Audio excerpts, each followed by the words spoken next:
બેસાડે.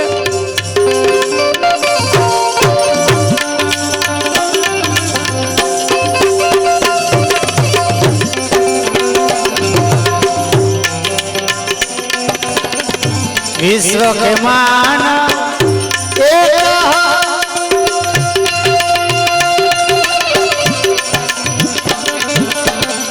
विश्व के मान एक भाषा नसल का भेद विश्व के मान एक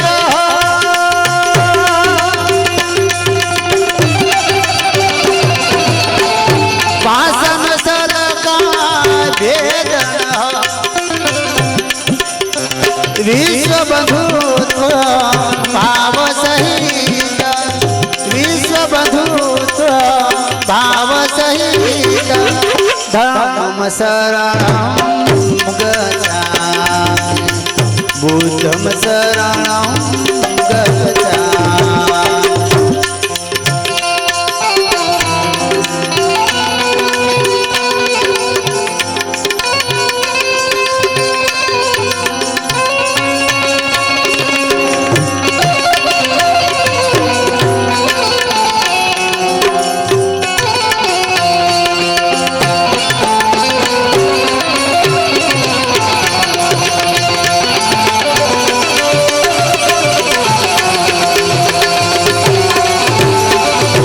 આંબેડકર યુવા ગ્રુપ હાર્દિક સ્વાગત કરે છે. સુંદર મજાની બુદ્ધ વંદના દિનેશભાઈ ગોહિલ દ્વારા કરવામાં આવેલ એ બદલ દિનેશભાઈને તાલીઓના ગડગડાટથી વધાવો. ખરેખર જેમના સ્વરની અંદર સાક્ષાત સરસ્વતી છે. હવે આપણે આ કાર્યક્રમને શુભ શરૂઆત કરી રહ્યા છે. હું વિશનભાઈને વિનંતી કરીશ તથા દુધરેજ ગામના પંચ ભાઈઓને વિનંતી કરીશ કે દીપ પ્રાગટ્ય કરી અને આ કાર્યક્રમની આપણે શુભ શરૂઆત કરશું. તો દુધરેજ ગામના પંચના ભાઈઓ દીપ પ્રાગટ્ય માટે સ્ટેજ પાસે ઉપસ્થિત થશે અને આપણા લોકલાડીડા એવા વિશનભાઈને હું વિનંતી કરીશ કે તે પણ અહીંયા આવશે. પધારો વિશનભાઈ.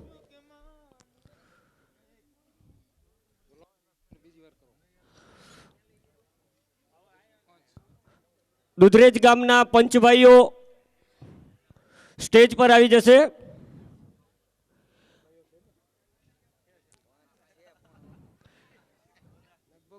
દ્વીપ પ્રાગટ્ય માટે અને દ્વીપ પ્રાગટ્ય કર્યા પછી આપણે કાર્યક્રમની શુભ શરૂઆત કરશું. આપણે વિશનભાઈને સાંભળવા એ આપણો લાવો છે. ખરેખર વિશનભાઈને સાંભળો એટલે કેટલા બાબા સાહેબે શું કર્યું એમની આખી વાણી એમની પાસે છે. અને ખરેખર આપણું ધન જે આપણું શરીર જે છે એ દેહ શુદ્ધિ થઈ જાય.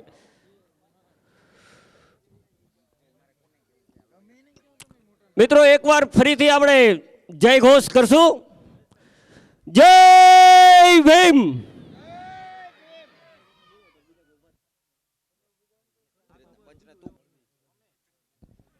हमारा जहां जिसकी शरणों में है हमारा है नयन उन बाबा के चरणों में है. हमारा ये नयन उन बाबा के चरणों में है. पूजा के योग्य बाबा हम सबकी नज़र में है. पूजा के योग्य बाबा हम सबकी नज़र में है. हम सब मिलकर फूल बरसाए वो बाबा साहेब मेरे आंबेडकर है. मित्रों तालियों तो पढ़ो.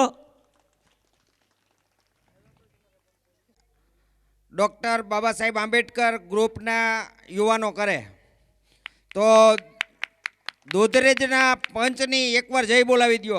બોલો સમગ્ર દૂધરેજ ગામના પંચોની જય.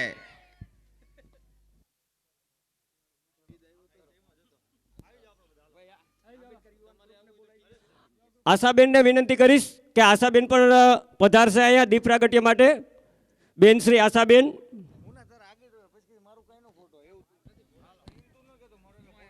All India SC ST association તરફથી નમો નારાયણ મીના દીપ પ્રાગટ્ય માટે ઉપસ્થિત થશે.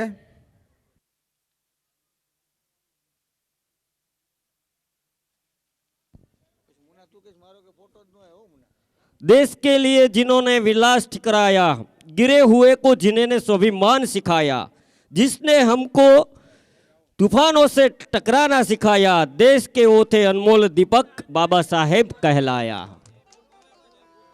जय भीम, जय भीम, जय भीम। हमारी एकता, हमारी एकता।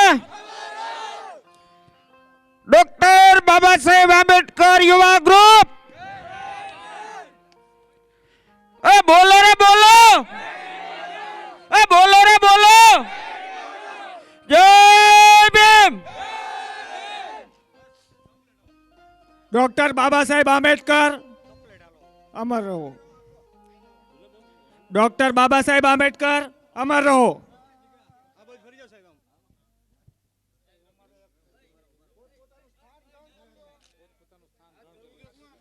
મિત્રો સ્ટેજ પાસેથી થોડીક વિનંતી છે બધા મિત્રોને કે આપણે દીપ પ્રાગટ્યની વિધિ જે છે એ પૂર્ણ થઈ છે, એટલે સ્ટેજ થોડુંક ખાલી કરીશું આપણે.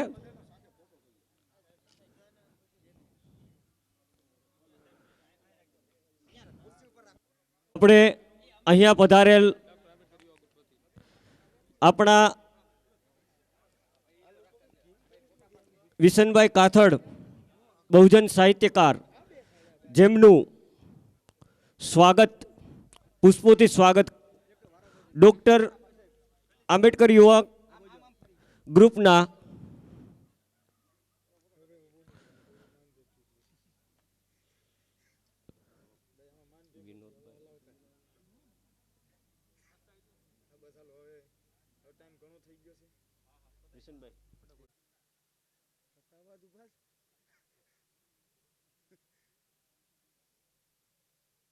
પનારા, જેમને પુષ્પગુચ્છથી આપીને એમનું સ્વાગત કરીશું. તો મિત્રો તાલીઓના ગડગડાટથી વધાવી લેશો.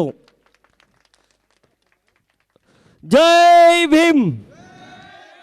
बाबा साहेब, बाबा साहेब, बच्चा बच्चा बोल रहा है, बाबा साहब का नारा है, बच्चा बच्चा बोल रहा है.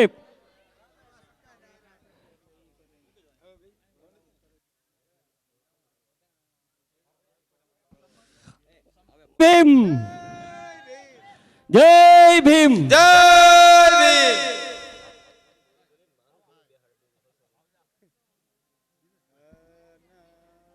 હું સ્ટેજ ઉપર તમામ જે કલાકાર છે એમનો પરિચય આપીશ. CST એસોસિએશન તરફથી 2100 રૂપિયા. મિત્રો તાલીઓ પાડો, બહુ જોરદાર. તાલિયું પાડો ભાઈ, કોઈને ટેવ નહીં પડી જાય. તાલિયું પાડો.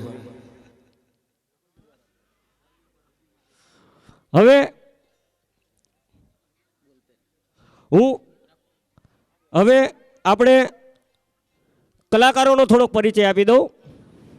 તો આપણા મુખ્ય કલાકાર જેમની આપણે तेरे नयन से हम राह देखते हैं, तेरी नयन से हम राह देखते हैं, तेरी आने की हम झणकार झड़कते हैं. तबले के जिसके साज थे, 7 सुरों के वो बाजिंदर थे, मनगढ़ मंजीरा में जिसने बढ़वाया था, आज विसन तेरे नाम के गांव गांव में चर्चे चलाए थे. तारीफ कर नहीं सकता मैं किसी की, तारीफ कर नहीं सकता मैं किसी की, क्योंकि मैं वो शायर नहीं हूँ, लेकिन इतना तो कह सकता हूँ मैं बाबा साहेब का वायद नहीं हूँ. મિત્રો જય ઘોષ તો થવો જોઈએ ને, તાલીઓ પડવી જોઈએ તો મજા આવે, તો વિસનભાઈને મજા આવશે. બરોબર. હવે હું તમને ને આપણા કલાકાર બહુજન સાહિત્યકાર જેમનું ગુજરાતની અંદર નામ છે એવા ભાઈ શ્રી વિસનભાઈ કાથડ, સાથે સાથે એમની સાથે ભીમ ભજનીક શ્રી દિનેશભાઈ ગોહિલ અને જેમના તબલા તાધીને નિધિતા જે કરે છે અને તબલા ઉપર ઘણી ફેરી ઘોડાએ દોડાવતા હોય, પાછા તગડક તગડક તગડક ઘોડા ક્યાં જતા હોય એ આપણે ખબર ન હોય એવા તબલાના બેતાજ બાદશાહ અને અમારા માંગરોળનું ઘરેણું છે પાછું. હા, એટલે કરણભાઈ સાગઠિયા અને એમની સાથે વિજયભાઈ તથા બેન્જો માસ્તર સારેગામા પદનીસા બહુ મસ્ત સુરવાલી વિજય ભીખુભાઈ વાળા અને મંજીરાના માણિંગર ભાવિકભાઈ અને કડતાલ વાદક વિનોદભાઈ જોશી. તો હવે આપણે કાર્યક્રમની શરૂઆત કરીએ છીએ. શ્રી વિસનભાઈ કાથડ.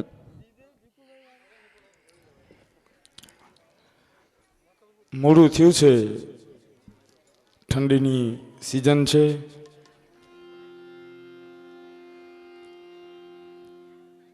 એવડી હાજરી આજ આ આંગણે છે એનો આનંદ છે, હર્ષ છે અમને પણ.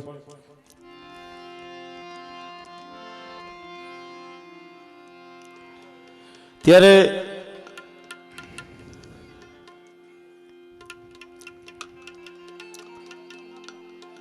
શા માટે આ કાર્યક્રમ આઝાદ ઉધરેજના આંગણે રાખવામાં આવેલ છે? એટલા કિલોમીટર કાપી કાથડને કેમ ધક્કા થાય છે? એવી તો કઈ તાકાત રહી છે કે લોકો આજ આ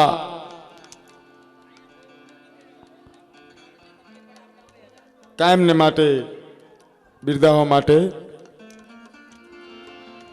ગુજરાતના ખૂણે ખૂણે આ કાર્યક્રમો યોજાય છે. હવે તમામ આયોજક મિત્રોને મારી વિનંતી છે, આપ અદબ આપની ભૂમિકા બહુ સરસ રીતે નિભાવો છો. યથા યોગ્ય જગ્યાએ પોતાનું સ્થાન લઈ લ્યો. એટલે હા, એક તો મારાથી આ લોકોને બહુ આઘા બેહાડ્યા મને છે. ક્યાં આઘા બેહાડ્યા એ આ મને નથી દેખાતા, એને હું ક્યાંથી દેખાય? પણ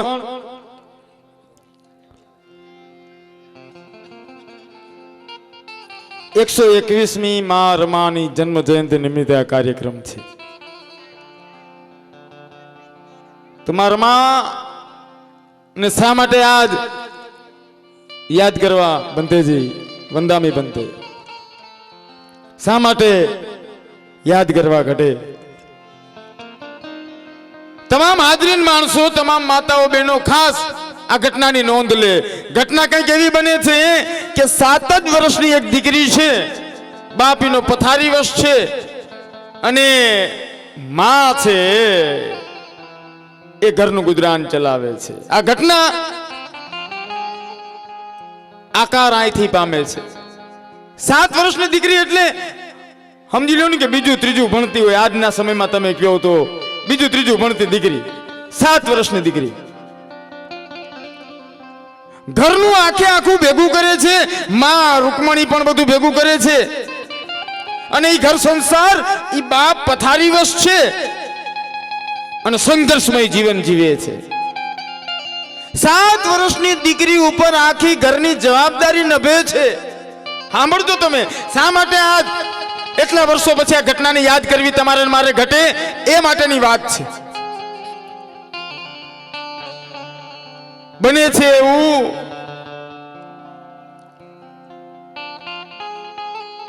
એ જ સંઘર્ષની યાત્રા આગળ જાતા જાતા જે કમાઈને ઘર ચલાવે છે એ માં રૂકમણી એને ગામતરું થઈ ગયું. વિચાર કરો કે એક તો 7 વર્ષની દીકરી, બાપ પથારી વશ છે, માં ગુજરાન ચલાવે છે અને માને જ ગામતરું થઈ ગયું. એટલે ઘરનો જે આધાર સ્તંભ હતો એ જ વયો ગયો. હવે તો પથારી વર્ષ બાપ છે ને 7 વર્ષની દીકરી છે અને ઈથી નાના 2 બાળકો છે.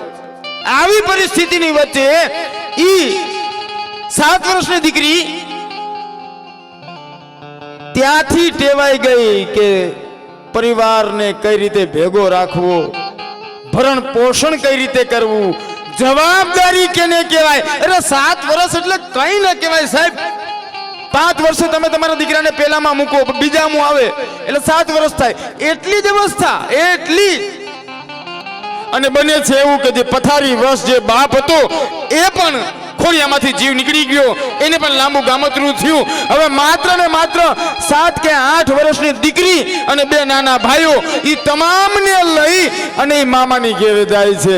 અને મામાની ઘેરે જઈ અને મામાને બોજ ન લાગે ને એમ આખા ઘરનું કામકાજ એ 8-9 વર્ષની દીકરી કરે છે. કેમ કે મામાને એમ ન થાય કે આ હું બોજ મારી ઘેરે લઈ આવ્યો છું. આખું ઘર એવું હાટવીને ભેગું કર્યું કે જાણે કે એ મામાને એમ જ થાય કે આખું ઘર હચવાઈ ગયું હોય. અને એ દીકરી સવારથી ઉઠેથી હાંજ સુધી કામ કામ કામ કામ, બીજી વાત નહીં. સાંભળજો તમામ, બરોબર 9-10 વર્ષની થઈ તા તો એના લગ્નની મંડી વાત થવા. એટલે એને હરખ થયો. એ દીકરીને હરખ માત્ર એટલો જ હતો કેમ કે એને લગ્ન શું એ તો ખબર પડે જ નહીં. 9-10 વર્ષની દીકરીને લગ્ન શું એક થોડી ખબર હોય, પણ એને એટલી ખબર હતી કે લગ્ન થશે એટલે નવા કપડાં પહેરવા મળશે, કંઈક દાગીના આવશે અને હરખ થશે. બસ એટલી જ ખુશી છે એ દીકરીને.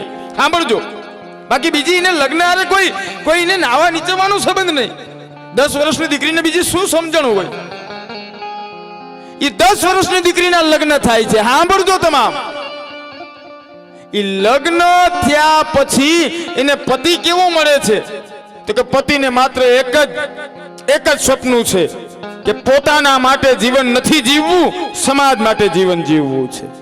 મારી પોતાની કોઈ અપેક્ષા નથી, મારે પોતે કઈ બધું ઘર પરિવારની જેને કોઈ ચિંતા જ નથી એવું ધણી મળે છે. એ સાંભળજો, આ સંઘર્ષમાંથી જન્મ લેતી એક દીકરીને પ્રથમ માં વયા જાય, બાપ વયા જાય, ઘરની જવાબદારી મળે, તે પછી એના લગ્ન થાય અને જે પતિ મળે છે ને એ પતિના મગજમાં પણ એક જ ધૂન લાગેલી છે, સમાજ સેવા. લગ્ન બાદ હજી તો માને એવું થયું કે હવે મારા સુખના દિવસો આવશે. તાજ એનો ધણી એમ કહે છે કે મારે વિદેશની અંદર ભણવા જવું છે. સાંભળજો તમે, ત્યારે એક એનું રમેશ નામનું સંતાન અને બીજું એનું ઇન્દુ નામની દીકરી, બે દીકરાઓ સંતાનની જવાબદારી નિભાવતી એ જનેતા અને સામે બાજુ વિદેશની અંદર એનો ધણી અભ્યાસ કરે છે. હવે આયા એને ઘર સંસાર ચલાવવો કેમ?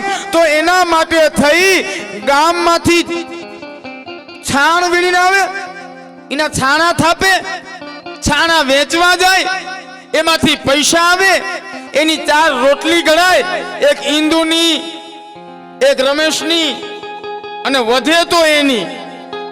અને એ સમયે એના પતિનો એને પત્ર આવે કે હું તો અહીં વિદેશમાં છું, હું ક્યાંથી આમાં પૈસા ક્યાંથી ગોતું? તું તો આપણા ભારત દેશમાં બેઠી છે, મને પૈસાની બહુ જરૂર છે, તું પૈસા નહીં મોકલ મને.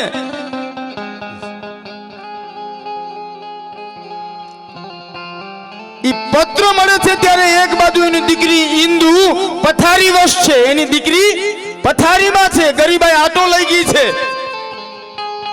શરીર જર્જરિત થઈ ગયું છે અને એની દીકરી પથારીવશ છે. એક બાજુ સામેથી એના ધણીનો પત્ર આવે છે, રૂપિયા માત્ર એટલા જ છે કે એની દીકરી નહીં સારવાર થાય, પણ એને એવું લાગે છે કે દીકરીની સારવાર તો થયા કરશે, પણ મારો ધણી વિદેશમાં છે, એને જરૂર હશે તો એ પૈસા તમામ ભેગા કરી અને વિદેશમાં મોકલી દે છે. અને આયા ઇન્દુ નામની દીકરી ગરીબાઈને કારણે મૃત્યુ થાય છે. હવે ઘટના એ છે કે સમાજ માટે અને આ દેશ માટે પોતાની પેટ જણી દીકરીને જાતિ કરી દે જનેતાનું નામ એટલે માં રમા, અને તમામને મૂકી વિદેશની અંદર ભણતો પુરુષ એટલે એનું નામ ડોક્ટર B.R. આંબેડકર. આંબેડકર આંબેડકર. આ ધરતી શા માટે એને યાદ કરવા ઘટે? એટલા માટે મારે એને યાદ કરવા ઘટે છે. બને છે એવું કે બરોબર ઇન્દુ નામનું દીકરી એની વહી ગઈ તા તો હજી બરોબર હવે એને એવું થાય છે કે હવે મારો ધણી વિદેશથી અહીંયા આવી જશે, તા તો હજી તો દુઃખના દિવસો હજી તો ગાળે છે. તા જ એનું બીજું સંતાન રમેશ પથારીવશ થાય છે. પોતાના દાગીના વેચી અને એની સારવાર કરે અને પતિને પૈસા મોકલાવે અને એટલું કરતા કારોતાઈનું એ સંતાન ધરતીના પરમાં હયાત નથી રહેતું. અને આમ તાકાત કેને કહેવાય, શક્તિ કેને કહેવાય કે એ પૈસા જે મોકલાવી દીધા, એનું હિન્દુ નામની દીકરી ઈ મરી ગઈ છે, એની જાણે પતિને નથી કરતી. કેમ કે કદાચ ને એના મનમાં એ વેગ આવી જાય ને પાછા આવી જશે તો